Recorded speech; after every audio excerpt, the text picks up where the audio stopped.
Listo, ahora sí, ya estamos grabando. Bueno, vamos de nuevo. Otra vez. Buenas noches a todos. Vamos a comenzar con la parte de evaluación económica. Entonces, para esto, pues sí les pediré algo de su participación. Vamos a ver aquí a quién tenemos presente. Los que tengan solamente el nombre, por favor, cámbienlo y colóquenle también su apellido. Lo pueden hacer en este momento. Esto es para evitar cualquier intromisión de compañeros no deseados.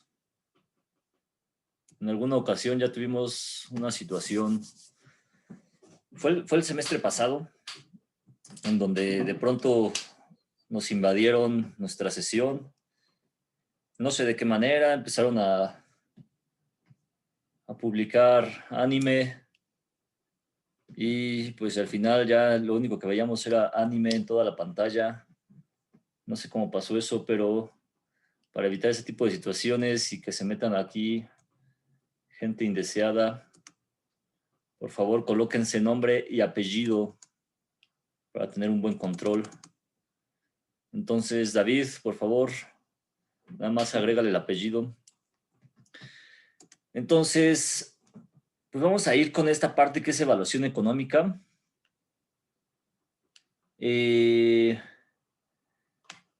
Vamos a empezar, Mercedes, ¿qué es la evaluación económica? ¿O para qué nos sirve una evaluación económica? Mercedes Castillo. Pues es para eh, tener bueno, para administrar bien los recursos y que al final bueno, ya cuando se esté realizando el proyecto se determine si este va a ser viable o no. Sí, es correcto. Es correcto. Ahora veamos, a ver. Gracias, Mercedes. Laureano. Vamos a ver, Laureano. Sí, buenas noches. De- Bueno, Buenas noches.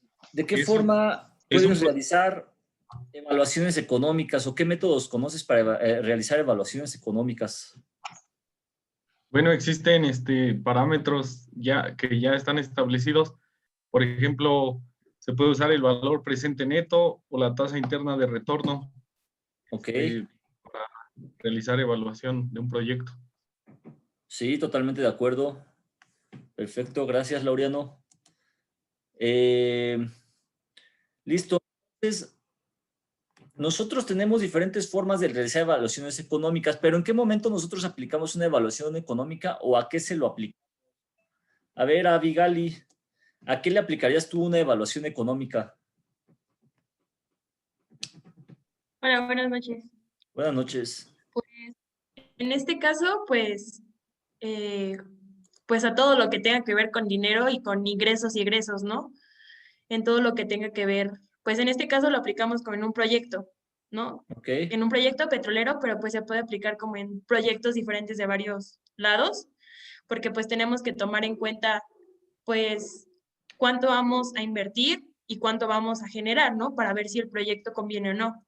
Entonces, pues yo lo implicaría o lo utilizaría pues en todo lo que tenga que ver con el ámbito de cuánto tengo que tener y cuánto me tienen que regresar, ¿no? Podríamos así hacerlo. es. Yo lo vería así. E incluso o sea, ¿en qué más lo podrías aplicar? Si no, ya no hablemos de proyectos petroleros, ya no hablemos de eso. ¿Tú en qué lo podrías aplicar, por ejemplo? Pues, no sé, por ejemplo, en un negocio, ¿no?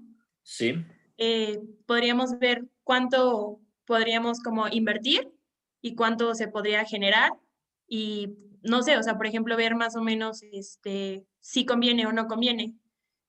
ok, claro que sí. Gracias, Abigali.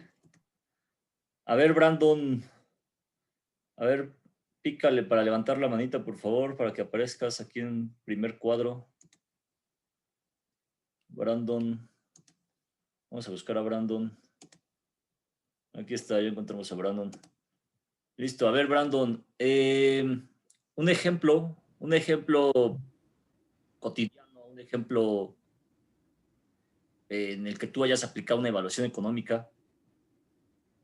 Pues, bueno, en mi caso, aquí tenemos negocios familiares y Ok, pues al momento de querer comprar o adquirir un producto, pues evalúas los precios y comparas los precios de ciertos productos en diferentes lados, bueno, donde los vas a comprar para ver cuál te conviene más y cuál cuesta menos para poder hacer una mayor inversión y poder comprar más producto. claro. Muy bien. Gracias, Brandon. Pues básicamente lo aplicamos entonces en todo. ¿Estamos de acuerdo? O sea, lo aplicamos en la vida diaria, lo aplicamos en el día a día, pero pues sabemos que hay métodos. Entonces eso es parte de lo que nosotros vamos a ver. Pero pues básicamente nosotros aplicamos evaluaciones económicas cuando vamos a hacer cualquier cosa, desde comprar, pues vamos a verlo, no sé, si van a las alitas y de repente pues dicen a cuál vamos o qué pedimos o si compras el paquete, que si viene por paquete, que si viene no sé, de repente ya saben que vienen 20 gramos, 200 gramos, o ¿qué? 400 gramos, que para 10 personas o no sé qué. Y en eso lo aplicamos también, ¿no? O sea, como en cosas muy, muy cotidianas, a lo mejor lo hacemos de una manera muy rápida, muy breve, como muy de, a ver, pues qué conviene más, lo revisas y lo haces, pero pues finalmente estás aplicando ahí una parte de lo que es evaluación económica.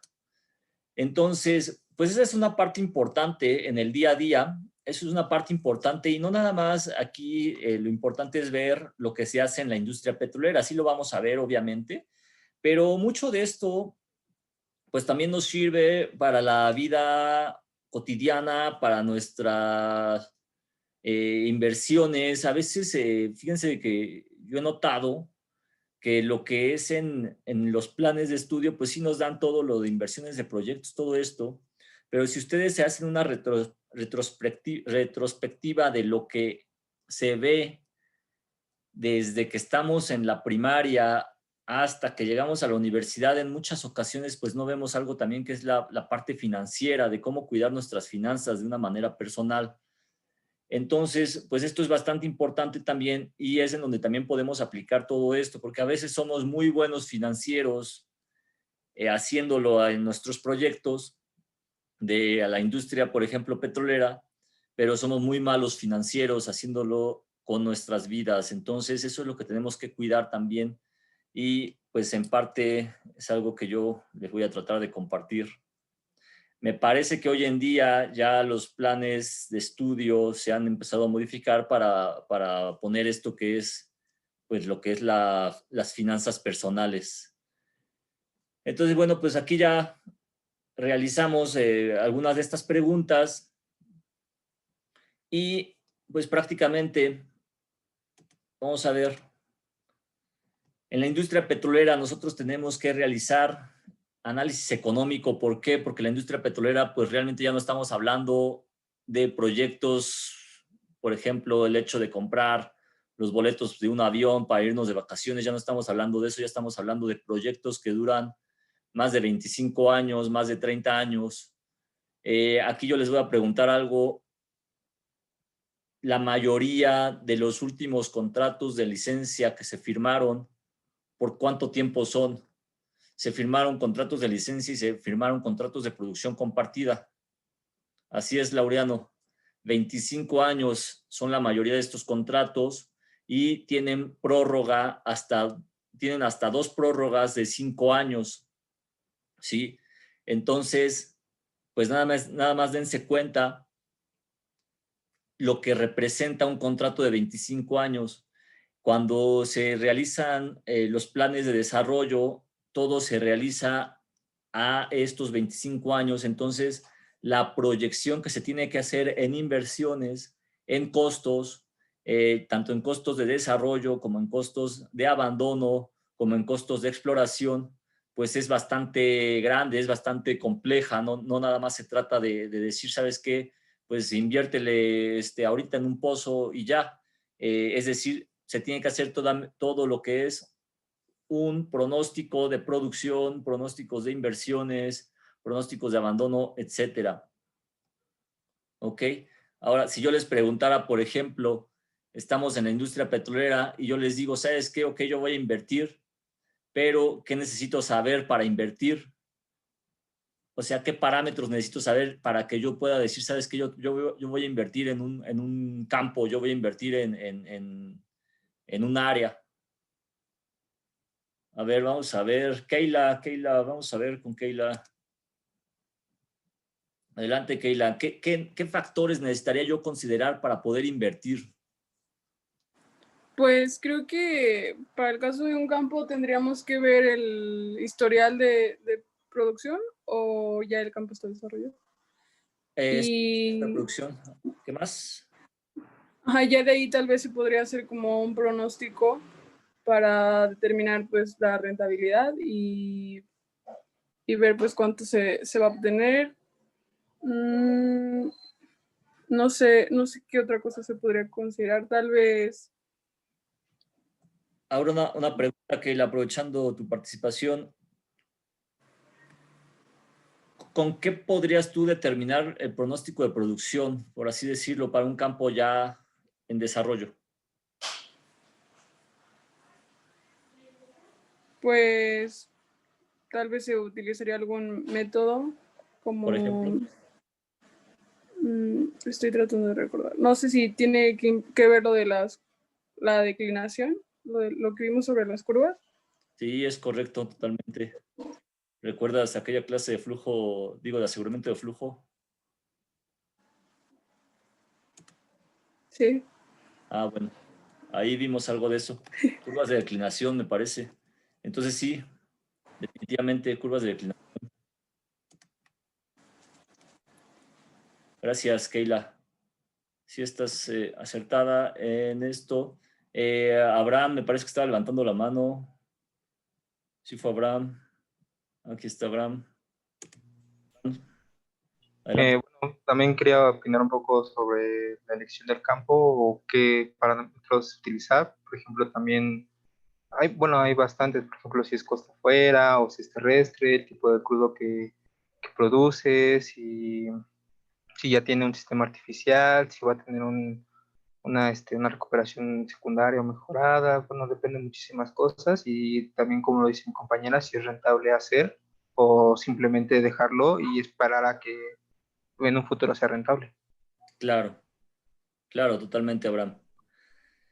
Así es, pues es prácticamente eso lo que comentan, es, no, aparte de la producción, de cuánto estás esperando, pero es decir, tú vas a esperar algo de producción, pero finalmente pues tú tienes que evaluar las reservas, que es lo que ya vimos en las clases anteriores, cuántas reservas remanentes tienes, cuántas reservas probadas, probables, posibles, recursos contingentes. Aparte de todo eso que estamos evaluando, pues tenemos que ver algo bastante importante que es lo que es el costo de producción, ¿verdad? Y con qué vamos a continuar explotando estos campos o estas áreas. Es decir, si le vamos a meter sistemas artificiales, si le vamos a meter recuperación secundaria, recuperación mejorada, el hecho de ser costa afuera o ser terrestre, pues también te incrementa los costos de producción. ¿Por qué? Por el desarrollo.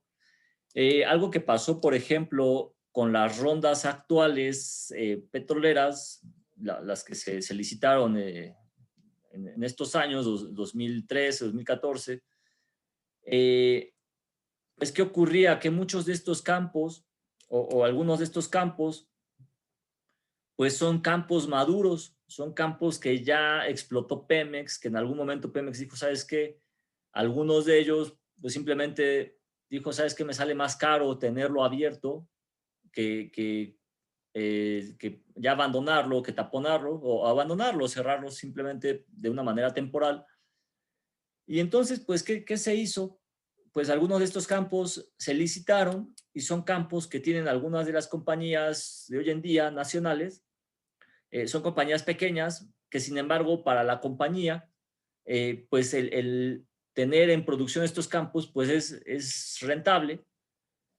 ¿Por qué? Porque tienes menos activos, tienes menos personal, necesitas o más bien puedes reducir tus costos de operación en comparación luego con compañías muy grandes, en donde pues tienes que pagar personal, tienes que pagar activos, tienes que pagar infraestructura, en ocasiones tienes que pagar infraestructura compartida entre dos activos. Es decir, que depende mucho también de, digamos, los activos y pasivos que tenga cada una de las compañías, ¿sí? Entonces, pues esa es otra parte importante para considerar en nuestro análisis económico. Ok, entonces, pues esto prácticamente es lo que yo les comentaba del análisis que se tiene que hacer en la vida diaria. Esto es un análisis ahí que se hace entre carros. Pues todo lo tenemos que hacer, todo lo tenemos que evaluar. Y pues simplemente, pues son cosas que pues tenemos que considerar siempre, ¿no? Y aquí hay algo bastante importante. Cuando nosotros pensábamos que hace un año, 2019, pues nos regresaba la sonrisa a muchos petroleros, también a ustedes, a los recién egresados, a todos los que estamos en la industria petrolera, porque del 2013, 2012 a la fecha, pues no sé si sepan qué pasó. A ver quién recuerda qué ocurrió del 2012 más o menos con los precios del petróleo, qué ocurrió del 2012, 2013 al 2017 aproximadamente. ¿Qué ocurrió y por qué ocurrió?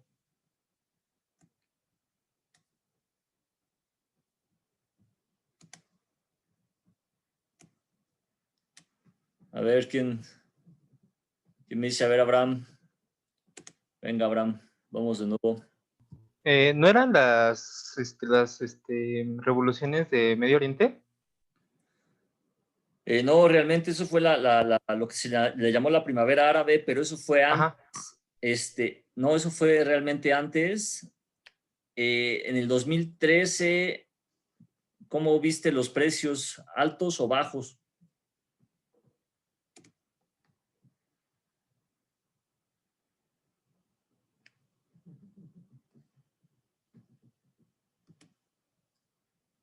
¿Cómo fueron los precios de los hidrocarburos?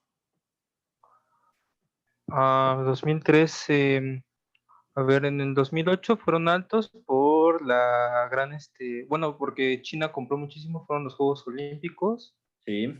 Y luego bajó, fueron 4 años y bajó en 2012, pero no recuerdo bien por qué, yo bastante, tenía entendido era lo de la primavera árabe, pero no recuerdo. A ver. Creo que no fue cuando Estados Unidos empezó a explotar sus no convencionales. Correcto. A ver, vamos con Aldo. A ver, vamos. A ver, Aldo. Gracias, Abraham. A ver, Aldo. ¿Dónde estás, Aldo? Desapareciste de mi pantalla. Listo. Adelante, Aldo. Bueno, pues en la parte del 2013 también fue donde se empezó a implementar la reforma energética aquí en el país, ¿no? Entonces yo supongo que algo debió haber ocurrido en ese lapso que afectó el precio del barril. Ok, gracias, Aldo. Sí, en el 2013 pues, se aprobó la reforma. Sí, realmente, pero a ver, vamos a ver, Mauricio, sí bajaron los precios en el 2014 en realidad. Bueno, en el 2013 ya empezaron a bajar, como dice Hugo. David, JC, David, el fracking, correcto. Guzmán Germán, cayó el precio del barril por el aumento de reservas de Estados Unidos y Arabia incrementó su producción. Ok, a ver, vamos, Yolanda. Adelante. ¿Sí me escucha? Sí, adelante.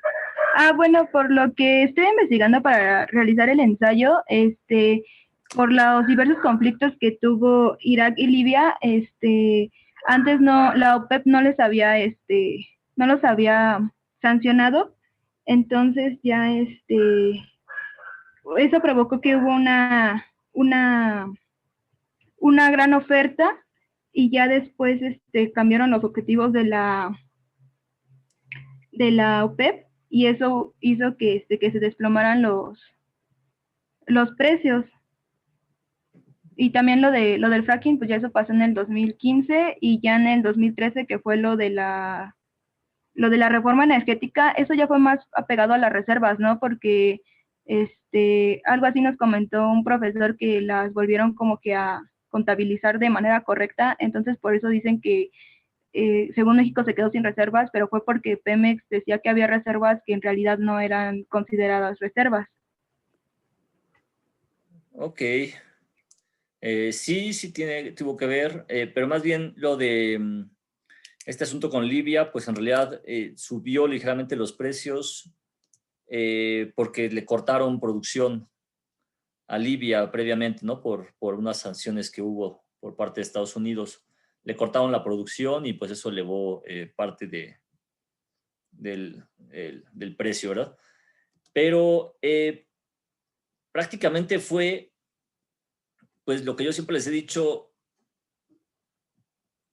fue Estados Unidos cuando empezó a incrementar el fracking, pero ya previamente se hacía esto en el Eagle Ford, ya previamente se hacía fracking, ya previamente se hacía todo lo que es pues este desarrollo. Sin embargo, pues, ¿qué ocurre con Estados Unidos? Estados Unidos, todos sabemos que es un país que le gusta invertir en investigación. Es un país que realmente, cuando tú, por ejemplo, tienes ya un alto grado de investigador y eres extranjero, por ejemplo, y eres de su interés para el área que ellos necesitan, pues ahí sí, digamos que se puede conseguir trabajo fácilmente con ellos. ¿Y por qué? Porque están invirtiendo en investigación y llegaron a tal grado, tanto de exploración a nivel de diferentes campos y de tecnología, que pues ellos ya lograron empezar a desarrollar los yacimientos no convencionales. Entonces, antes de esta fecha, de hecho en el 2012, 2013, por ejemplo, 2000, yo me recuerdo todavía, 2010, 2011, el precio del barril llegaba a estar hasta en 115, 120 dólares por barril. Y yo recuerdo mucho en el 2012 una anécdota, ¿cuándo fue? Sí, más o menos 2012, 2013, empezaba a haber algunas caídas un poco en los precios de hidrocarburos, pero todavía se veía muy estable. Y de pronto, de un momento a otro, pues Estados Unidos empezó a incrementar su producción de una manera, pues ya lo que era inusual, extraordinaria, perforando pozos, pues a veces había hasta más de perforaciones de 100, 200, 300 pozos diarios en diferentes áreas, en diferentes zonas, ya no solo en el Eagle Ford, también en Midland, y se empezaban a perforar y a perforar y a perforar, y pues era el fracking, y eran pozos de los yacimientos no convencionales, y en ese momento se empezaba a ver cómo la producción de Estados Unidos se incrementaba e incrementaba cada vez más y más y más, hasta que llegó a un punto en donde Estados Unidos dejó de ser importador de aceite y se volvió exportador, y a la vez también empezó a exportar o a vender ya gas, nos empezó a vender gas. Entonces, pues esto fue simplemente algo que tiró los precios del petróleo. Yo recuerdo en el 2015 un amigo me decía, ¿sabes qué? Es que yo estoy, me decía, es que ahorita no quiero gastar, yo estoy ahorrando, y yo como que le decía, ¿por qué? ¿Para qué? Ahora sí que, ¿para qué o qué? Y pues él me decía, pues es que por si viene la época de vacas flacas y como que uno dice, podrá ser en el petróleo. A mí, por ejemplo, yo recuerdo que me tocó verlo en las noticias en el 2008. Me acuerdo que decían, pues es que los precios están muy bajos, es que la mezcla mexicana, yo pues todavía ni siquiera pensaba en estudiar ingeniería petrolera, y yo simplemente veía eso en las noticias y pues yo no entendía qué ocurría, ¿no? Yo no entendía cuál era el significado de eso. Después ya cuando empezó a ocurrir esto y ya yo estaba dentro de la industria petrolera, pues ya en el 2014, 2015, empezó a haber recortes. Yo estaba en Schlumberger en aquel tiempo, en 2014, pues estaba en la base en Poza Rica, y de pronto se escuchaba que cerraban proyectos y que cerraban proyectos por todos lados, y es que el costo de operación, y es que no hay contratos. Y yo recuerdo mucho también que, por ejemplo, mi jefe me decía, ¿sabes qué? Es que hay que buscar otros contratos, es que hay que buscar más proyectos. Y como que salíamos a buscar y como que salíamos pues a hablar con clientes. En aquel tiempo apenas se había aprobado la reforma energética en el 2013. Entonces, pues le estoy hablando del 2014-2015, se estaban llevando a cabo apenas los procesos para las rondas petroleras, pero todavía no había como tal empresas privadas operando los campos. Es decir, estaban algunas empresas, pero todavía con contratos con Pemex, algunos contratos. Yo recuerdo que traíamos el laboratorio integral del campo Agua Fría. Y entonces, pues se nos acabó de la nada, o sea, de un año a otro, del 2013 al 2014, se acabó este laboratorio. Todavía nos dieron el campo como para operarlo, para seguir produciendo, pero ya sin pago de servicios como tal. Anteriormente nos contrataban como tal a Schlumberger para operar el campo. Ya ahora sí que siendo casi los operadores, seguía la producción siendo de Pemex, obviamente, nos pagaban el servicio, pero nosotros nos encargábamos de la administración del campo. Después de esto, pues se acabó el contrato y ya seguimos nada más como viendo pues la parte operativa, porque les había gustado cómo habíamos incrementado la producción solamente con pura operación de pozos. Y entonces, pues yo me acuerdo mucho que yo veía como irreal que los precios pudieran caer tanto, ¿verdad? O sea, yo decía como que pues eso no pasa. O sea pues desde que yo entré a trabajar, pues hemos precios altísimos, ¿por qué tendría que pasar, no? Y de pronto siguió avanzando esta situación, y en el 2015 estaban ya lo de las rondas. Les digo, no había todavía contratistas privados como tal, operando los campos. Y en el 2016 de pronto ya fue cuando yo recuerdo muy bien, yo me moví a Pemex, de Schlumberger a Pemex, y de pronto fue el cierre de muchos campos. Pemex, que generalmente no hacía como es que este tipo de cierres, no tocaba mucho sus campos. Salió el director de Pemex y de repente dijo, ¿sabes qué? Vamos a cerrar proyectos, muchos proyectos, aquellos proyectos que no son rentables. Y entonces, pues ahí fue donde uno empieza como a caerle el 20 y dice, ¿sabes qué? Es que las cosas entonces no están tan bien, ¿no? Y entonces ya me empezaba a caer la realidad también. Me pasó, por ejemplo, yo le estoy contando esto, digo, como preámbulo para lo que vean lo que es todo un análisis o del impacto que tienen los precios en la industria petrolera. Y me acuerdo que había muchos jefes también, por ejemplo, en Schlumberger, intocables, que uno decía, no, pues es el jefe de jefes, ¿no? Que está en Latinoamérica, y el jefe a nivel Norteamérica, y de pronto escuchábamos las noticias y decían, pues es que acaban de correr a tal jefe, y es que acaban de correr al jefe, bueno, al gerente, ¿no? Era al manager de Latinoamérica, al manager de Norteamérica, y cortaron contratos y cortaron no sé qué. Y pues ahí fue donde empezó como algo, pues realmente ya catastrófico para lo que es la industria petrolera. De igual manera, a la par con el incremento en producción de Estados Unidos, pues surgió también lo que le estaban comentando, que fue el incremento en producción de Arabia. Y Arabia pues realmente dijo, ¿sabes qué? como el costo, ahí es a donde yo iba, ¿no? Como el costo de producción de Estados Unidos era alto, era más o menos, ellos necesitan tener precios por arriba de los $60 por barril por toda la infraestructura que necesitan, porque necesitan infraestructura, necesitan sistemas artificiales, necesitan fracking, necesitan tratamiento de fluidos, es decir, tienen costos operativos muy altos. Entonces, a la par con esto, Arabia incrementa su producción para tirarle la producción a Estados Unidos. ¿Para qué? Para que Estados Unidos tuviera que cerrar sus pozos. Pero Estados Unidos dice, ¿sabes qué? Pues yo aguanto con lo que yo tengo y con lo que yo estoy produciendo, y mantuvo su producción. Entonces, en ese tiempo, pues fue cuando de repente llegaron los precios a 20 o a $15 por barril. Y pues realmente ahí fue cuando empezó esa guerra de precios. La OPEP dijo, ¿sabes qué?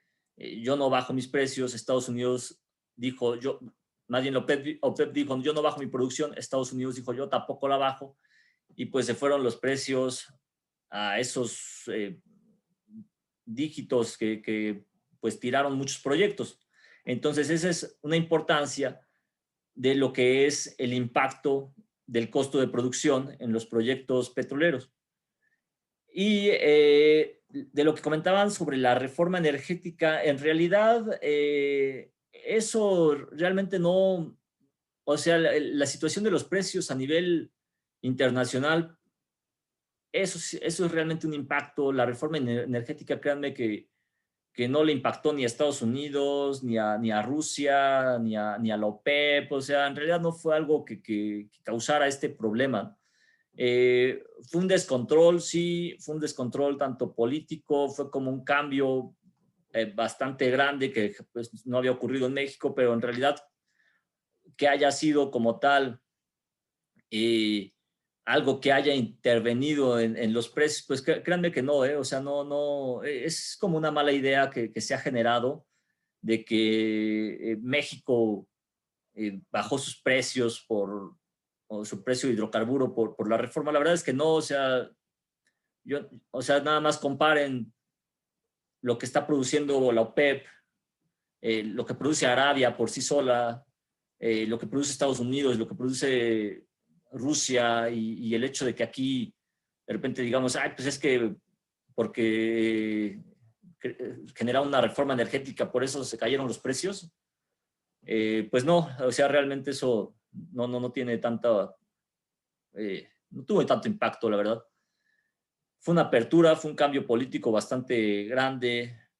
Algunos lo ven mal, otros lo ven positivo, otros lo ven como con efectos negativos. Pero la cuestión de los precios pues fue más por la parte externa. O sea, eso es algo que hay que estar siempre considerando. Y bueno, en el 2017 seguían bajos. 2018 empezaba a haber acuerdos. Se empezaban a abrir, más bien a cerrar pozos, a bajar producción, y Estados Unidos pues de una manera natural, porque pues sus pozos no pueden mantenerse todo el tiempo así, declinan muy rápido y tienen que estar perforando de una manera excesiva. Pues Estados Unidos ya no pudo mantener esa producción, tuvo que empezar a cerrar pozos pues porque ya no eran rentables, y pues eso empezó también a equilibrar como la producción, ¿verdad? Y empezó a incrementar el precio. Y ya todos estamos bien. Al 2019 empezaba a haber más proyectos, los inversionistas empezaron a verse ya más seguros, porque la verdad es que anteriormente pues sí nadie quería invertir en algo que pues, no va a ser rentable. O sea, tú no vas a invertir en algo que va a tener números negativos, ¿verdad? Y que no vas a tener un retorno de la inversión rápido. Y de pronto, pues ya todos sabemos y lo estamos viviendo hoy en día, pues a alguien se le ocurrió comerse unos murciélagos, comerse unas buenas, no sé, ahí unas buenas arañas o algo, y pues se creó el COVID que estamos viviendo hoy en día. y ahora pues otra vez los precios se volvieron a caer, pero ahora ¿por qué? Pues por el exceso de oferta, la baja demanda a nivel global, y pues estamos en esta situación que poco a poco se ha ido equilibrando, digo muy lento, pero digo poco a poco porque ya en algunas partes pues se empieza a mover lentamente la economía y eso pues empieza a crear más demanda de hidrocarburos, pero inicialmente pues recordemos el marzo, abril y mayo pues fue, sobre todo abril y mayo fue caótico cuando nosotros llegamos a ver esos precios negativos, pero ya pues estos precios entre acuerdos y todo se han empezado a mantener. Entonces, pues estas son situaciones que ocurren, todos, bueno, han ocurrido siempre, han ocurrido cíclicamente, no es la primera vez que hay precios así, o sea, el precio del hidrocarburo es cíclico, el precio del hidrocarburo sube y baja, y en la industria petrolera esto tiene un impacto pues bastante importante. ¿Por qué? Porque los proyectos no se hacen a 1 año ni a 2, sino como yo les comenté, los contratos se firman a 25 años, 30 años o algunos hasta más. Hay contratos que se les llaman, no aquí en México, son licencias, pero hay unas licencias que son prácticamente hasta que se agote ya lo que es toda la reserva. En algunas de estas licencias se han presentado en el Reino Unido. No recuerdo el nombre, pero son licencias en las que el operador pues prácticamente va a operar hasta que ya no haya mayor cantidad de reservas. Y pues prácticamente no te puedes enfocar en que solamente vas a invertir 1 año o 2 años, sino que los contratos petroleros pues son bastante largos. Y es ahí en donde entra este análisis y estas estimaciones que se tienen que hacer a nivel global. BP año con año saca un anuario y en este anuario BP siempre hace una estimación, pero una ventaja de este anuario es que BP se basa de datos que vienen desde 1960 más o menos, y de ahí empieza a sacar este análisis estadístico y este análisis en donde ya involucra muchas variables, tanto sociales como variables pues que son a partir de campos, pero también variables pues políticas. Entonces, la parte más difícil de entender pues es la variable política, la variable social, que es lo que pues realmente te va a jugar un papel muy fuerte, ¿verdad? Entonces, este anuario pues ha tenido muy buenos resultados en los últimos años, muy buena aproximación, y pues es parte de lo que se hace para analizar cómo está la industria petrolera. Aquí, bueno, pues algunas noticias de lo que yo les platicaba. El análisis petrolero en el 2015, Baker Hughes reduce sus trabajos, 7,000 trabajos perdidos de Baker Hughes, Halliburton 6,500, Weatherford 8,000 trabajos a nivel mundial, Schlumberger 9,000. Fue esto lo que yo les comentaba. Entonces, pues es algo cíclico, es algo que pasa, no es de sorprenderse, pero pues desafortunadamente a veces nos toca estar dentro de ese ciclo cuando está el valle y no cuando estamos en la cresta. ¿Hasta aquí alguna pregunta, algún comentario?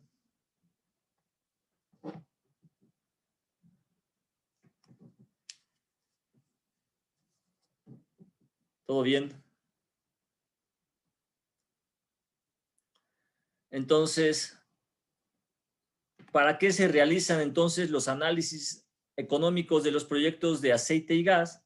Pues estos análisis se realizan siempre para darle un valor monetario a este proyecto, es decir, que en muchas ocasiones los contratos que se han asignado, por ejemplo, se dice ¿sabes qué? Pues es que el contratista va a invertir más de 4 mil millones de dólares, o 5 mil, 8 mil, etcétera. Entonces, con eso ya más o menos tienes una estimación de cuál es el valor del proyecto. El análisis económico también se realiza para tomar decisiones. Entonces, puede haber muchos proyectos en una compañía, es decir, nosotros podemos tener un campo, pero en ese mismo campo, pues vamos a tener proyectos. Por ejemplo, podríamos tener el proyecto de recuperación secundaria, un proyecto de recuperación mejorada, un proyecto de infraestructura, realizar plataformas, etcétera. Y todos estos análisis pues siempre están enfocados en mitigar el riesgo, en reducir ese riesgo que podríamos tener a la hora de empezar a invertir. Por ejemplo, el riesgo, pues también nos podemos ir a lo que son las aguas profundas, y nosotros, bueno, vamos a hablarlo de Pemex. Cuando invertía en aguas profundas, se iba al campo Trión. Trión es un campo nuevo, bueno, no nuevo, pero más bien que está en vías de desarrollo todavía, o en proceso más bien de evaluación. Pero un pozo de aguas profundas, pues imagínense ustedes estar invirtiendo $1 millón solamente en la renta de la plataforma diario, pues está cañón. Imagínense que el pozo te salga no productivo, que te salga pozo seco, pues está complicado, ¿no? O sea, ¿cómo vas a absorber tú ese costo tan grande? Entonces, pues, ¿qué es lo que se buscó al licitar este campo? Pues se buscó tener asociaciones, que en este caso que fue BHP Billiton, y me parece que es NOC, que es una compañía china. Y entonces, con esto, el riesgo está dividido. Si tú tienes el pozo no productor, pues el riesgo de tenerlo no productor es dividido entre 3, y entonces tu inversión ya no se va completamente a ceros, o más bien ya no vas a invertir, y vamos a suponer esa plataforma diaria, esa renta de plataforma diaria de $1 millón, pues ya no es $1 millón de pérdida nada más para ti, es $1 millón de pérdida para los 3. Entonces esto pues se amortiza. Y también pues viene, obviamente, pues si hay producción positiva, si son productores, pues también se va a, digamos, a compartir esta producción. Entonces, esa es la parte de lo que es la mitigación de riesgos. También, pues la negociación, digo, pues también obviamente si te conviene, empiezas a negociar, dices, ¿sabes qué? Si le entro o no le entro, a partir de un análisis económico, no te avientas nada más como a querer invertir en algo que no sabes qué va a ser. Se aplican las finanzas del proyecto, predecir flujo de caja, preparar presupuestos, etcétera. Obviamente el presupuesto, cuánto voy a invertir. Ustedes vean también, digo, el Estado hoy en día, pues también lo que hace Hacienda, ¿no? O sea, Hacienda manda su presupuesto y dice, ¿sabes qué? Pues a Pemex yo le voy a dar tanto, a CFE yo le voy a dar tanto, a la parte de salud le voy a dar tanto. Entonces, pues eso es la parte de presupuestos. Y pues finalmente, el análisis económico, pues igual sirve para ver qué tanto puede avanzar el proyecto, qué tan bien va el proyecto respecto al presupuesto que yo tengo. Ok, entonces, hasta aquí va todo claro. ¿Alguna observación, algún comentario, alguna pregunta? Ahora, cada año o cada quinquenio, dependiendo de ciertas características, pues se hacen los planes de negocios. Por ejemplo, Pemex tiene un plan de negocios. Yo les pregunto, ¿este plan de negocios creen ustedes que sea estático, que sea dinámico, que se modifique? ¿Quién lo modifica? ¿Cada cuánto se podría modificar? ¿O por qué se podría modificar? A ver, vamos a ver. Vamos a ver. Alfredo Caracosa, ¿Cada cuánto consideras que se pueda modificar el plan? O si este sí se modifica o se puede mantener. ¿De qué depende? No, el plan considero que se debe de modificar o se debe de revisar pues mes con mes, pero específicamente pues cada año, mes con mes porque es cuando se presentan las declaraciones, ¿no? El flujo de caja, los análisis de resultados. Pregunta, ¿el plan actual de Pemex, crees que se modifique el próximo año, en 2 años, o cuándo crees que se modifique el plan actual que tiene Pemex? Yo creo que el próximo año, 2021, se debe de modificar porque todos los estragos que está causando el COVID-19 pues no se van a ver reflejados en este año, sino hasta el siguiente y en los siguientes, porque este año pues el plan ya se tenía, ¿no? Y la cobertura pues va a ayudar, pero en el siguiente año pues es donde se van a empezar a ver los estragos. Sí, es correcto, Alfredo. Gracias. Vamos a ver, Yolanda. Bueno, yo tengo entendido que los planes de negocios de Pemex o de cualquier empresa, bueno, en este caso de Pemex, es cada sexenio, me parece, cuando se cambia de presidente y depende de las estrategias que quiera cumplir en este sexenio la paraestatal. Ok, sí, gracias. Mauricio, adelante.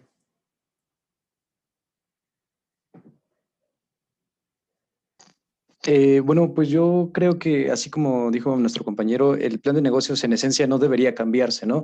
Sin embargo, más bien sí tendrías que mantener un seguimiento para ver si estás llegando a tus estrategias y a tus objetivos. En caso de que no estés llegando, que no estés en el buen camino, ahí sí tendrías que hacer un cambio, como mencionaba hace ratito, ¿no? Por esta parte del COVID, pues muchas empresas ya están haciendo su cambio estratégico y pues en este caso de negocios para poder tener los objetivos que se habían planteado o bien generar nuevos objetivos, ¿no? Ok, sí, gracias, Mauricio. Sí, como comentan, o sea, los planes como tal hay planes, hay de todo tipo de planes, ¿no? Hay planes a corto, mediano y largo plazo. Muchos de los proyectos petroleros se hacen, o la mayoría más bien se hace a largo plazo, ¿no? Vamos a suponer la explotación de un campo. Sin embargo, por ejemplo, algo que se hace dependiendo de lo que es el sexenio, es decir, dependiendo de la política energética que se maneje en ese momento, pues es, por ejemplo, el irse ya sea a aguas profundas, a los yacimientos no convencionales, al desarrollo de campos, por ejemplo, nuevos, como son HPHT, a la parte de exploración, y eso sí depende también mucho de la política entrante o del gobierno que se encuentre en ese momento. Por ejemplo, en el sexenio de Calderón y de Vicente Fox, ahí el plan o la política era incrementar producción, sí. A ellos les tocó precios altos, sí, sobre todo en el sexenio de Fox.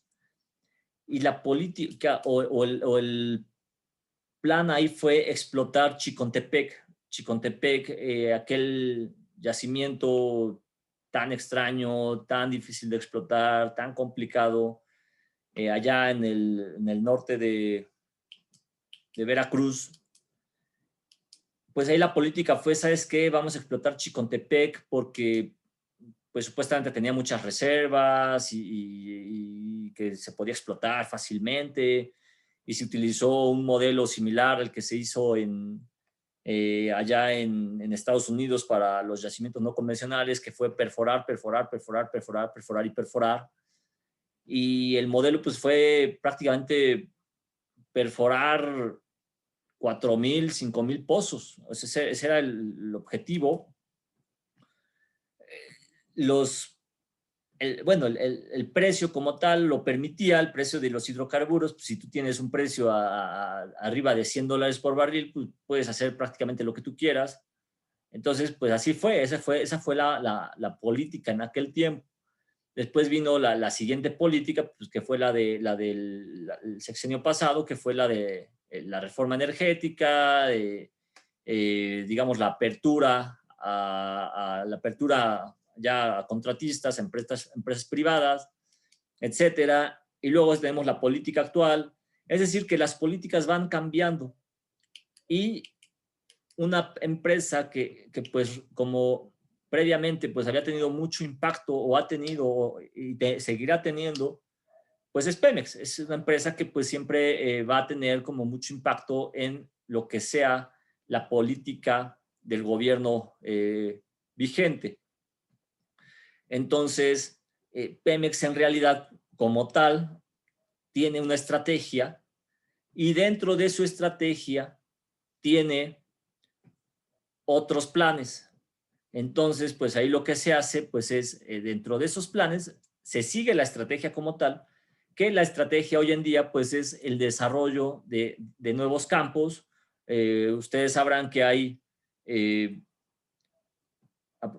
al momento hay 17 campos que se le llaman campos prioritarios, que son en realidad campos estratégicos, que tienen el objetivo de incrementar la producción del país, ¿sí? Dentro de esos campos está uno de los campos más emblemáticos, que es el campo Ixachi, que es un campo de gas y condensado que pues ha tenido muy buen desarrollo y tiene este objetivo prácticamente amortiguar lo que está de pérdida en producción allá en la región marina y otros campos ya maduros con lo que es el desarrollar este campo Ixachi. Y a la vez pues hay otros 16 más que están en ese proceso y habrá más que es el objetivo. Entonces, como les comenté, pues antes de esto o de estos yacimientos no convencionales, pues estaba la idea también de irse a lo que era aguas profundas.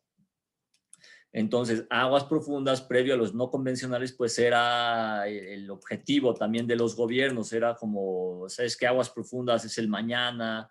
Y a mí me tocó, por ejemplo, cuando yo estaba en la licenciatura, pues igual ese era como lo del futuro. El futuro era, vete a aguas profundas, producen aguas profundas, especialízate en aguas profundas. Yo me acuerdo que pues muchos compañeros, por ejemplo, se fueron a estudiar a Noruega, a países del Reino Unido e incluso a Estados Unidos, que también ya tenía desarrollo en aguas profundas o tiene desarrollo en aguas profundas. Entonces, cada quien se enfocaba de repente en eso, ¿no? Entonces, pues todo esto es dinámico, lo que es toda la parte petrolera es dinámica, o sea, no es como que lo que está pasando ahorita se va a extender hasta dentro de 10, 20, 30 años. Todo esto se va moviendo, la tecnología va cambiando, la industria petrolera se va moviendo rapidísimo. Ustedes saben que pues, lo que es inversiones en tecnología, en desarrollo, en investigación, la industria pues realmente no escatima en ese tipo de cosas. Nada más, pues parte de todo este análisis que yo le estoy comentando, pues entra el análisis técnico, que es realizar buenos modelos estáticos, realizar todo el análisis de un modelo estático, un modelo dinámico, hacer el análisis de productividad de pozos, ya hacer estudios que son de sensibilidades, de escenarios, optimizar estos escenarios de producción, hacer todo el análisis económico en diferentes escenarios para la toma de decisiones.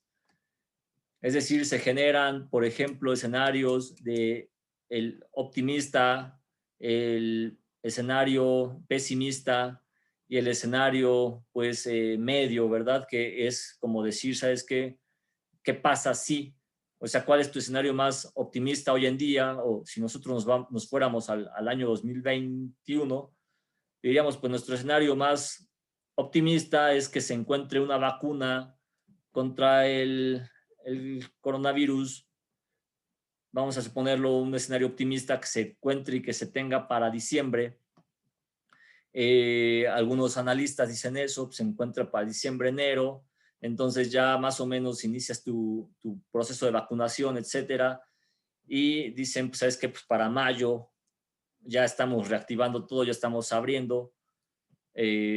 Marzo, tal vez, si nos vamos como todavía más optimistas, marzo, quizás febrero, marzo, ya estamos moviendo otra vez la economía.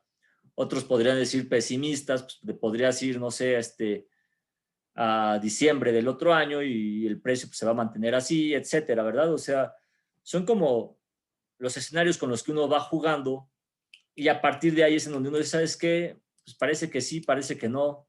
Pues vamos a entrarle a proponer el desarrollo del campo, vamos a entrarle a proponer nuevos pozos, a incrementar producción.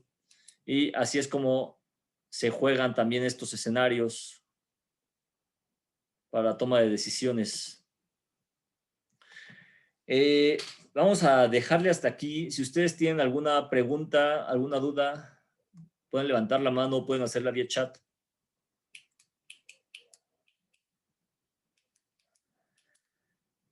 Ya estoy en proceso de evaluar sus calificaciones, sus exámenes. Va poco a poco, pero pues ahí vamos avanzando.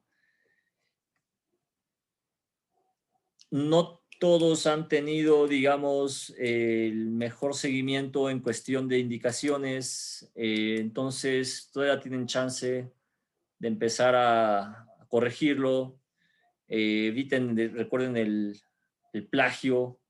Algunas de estas tareas van a llevar detector de plagio o ese identificador de plagio, entonces si ese plagio está entre el 20 y el 30%, es aceptable. Bueno, del 0 al 30%, ya más de eso, pues sí, se les va a anular esa tarea y pues van a tener ahí un 0. Sigan, no nada más es, por ejemplo, referenciar con el formato APA. El formato APA pues también tiene una estructura, el nombrar, por ejemplo, la referencia. Recuerden que tiene que llevar como el numerito, las figuras, el número de referencia va en corchetes. Son cosas también que algunos están omitiendo hasta el nombre. Entonces, pues no olviden eso. Y pues yo no tengo más que decir. ¿Alguien tiene algún comentario adicional? ¿Algo que preguntar?